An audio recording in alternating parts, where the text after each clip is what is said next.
لو نفسك في حاجة حلوة كده تسند بيها يومك، أو عايزة تعملي وصفة تشرفك قدام ضيوفك من غير ما تدخلي المطبخ وتتبهدلي، ركزي معايا. هقولك على ألذ سويس رول تعمليه في 15 دقيقة، ومن غير فرن ولا بيض ولا حتى دقيق. وفعلا طعمه وهمي، ومش هتصدقي إنه معمول كده بسهولة. أهلا بيكم، أنا ملك وده فيديو جديد. ولو أول مرة تشوفوني، اعملوا اشتراك في القناة وفعلوا الجرس، علشان دعمكم هو اللي بيشجعني إني أستمر وأقدم لكم وصفات أكتر وأسهل كل يوم.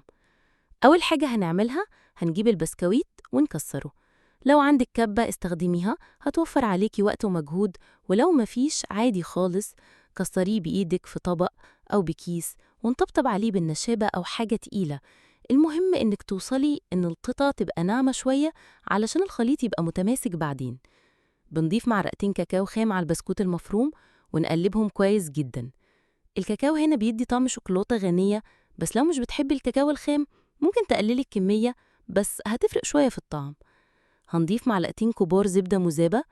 الزبدة هنا بتساعد إن الخليط يبقى طري وطعمه غني. بعد كده نضيف كوب لبن بالتدريج، ونبدأ نعجن بإيدينا.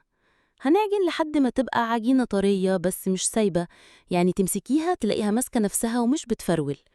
لو العجينة طلعت سايلة، زودي شوية بسكويت مطحون، ولو ناشفة زودي شوية لبن صغيرين، واحدة واحدة. نطلع بقى الكريم شانتيه.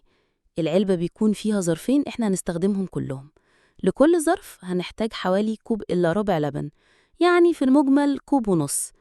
المهم جدا يكون اللبن ساقع جدا، ويفضل تحطي فيه قطع تلج أو يكون طالع من التلاجة على طول. ليه؟ علشان الكريمة تتماسك بسرعة وتطلع قوامها كريمي ومش سايح. نضرب الكريم شانتيه بالمضرب الكهربائي، ولو مفيش استخدمي مضرب يدوي، وهتاخد وقت شوية بس هتنجح، لحد ما تبقى قوامها زي الفوم، جاملة كده وماسكة نفسها. وبعدين نحطها في التلاجة ترتاح شوية لحد ما نفرد البسكويت. هنجيب ورقتين زبدة، نحط واحدة تحت، ونفرد فوقها عجينة البسكويت، ونغطيها بالورقة التانية. نفردها بالنشابة أو حتى بإيدينا، نخليها مستطيل وسمكها متوسط، لا رفيعة قوي فتتكسر ولا تخينة مش هتلف معانا.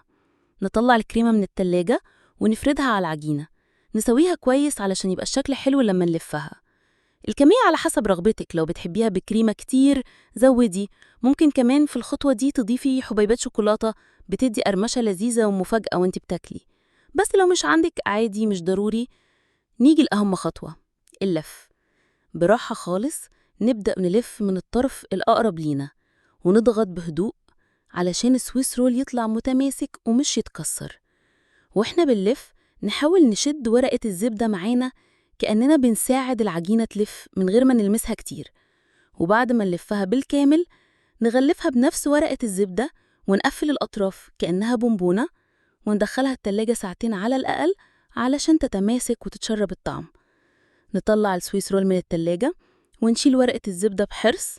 ممكن نزينه بصوص شوكولاتة جاهز، أو تعملي صوص بسيط من كاكاو وسكر ولبن، ونرشه بشوية مكسرات مجروشة، لوز، فستق، أو حتى جوز هند مبشور. نقطع بقى رولات كده شكلها يفتح النفس، والطعم حرفيا جنان. جربيها ومش هتبطلي تعمليها. وصفة تنفع في أي وقت، للأطفال، للضيوف، أو حتى لوحدك وسط اليوم كده. اكتبيلي في الكومنتات عملتيها بإيه وزينتيها بإيه. ولو عجبتك الوصفة، ما تنسيش تعملي لايك وشير علشان الكل يستمتع بيها.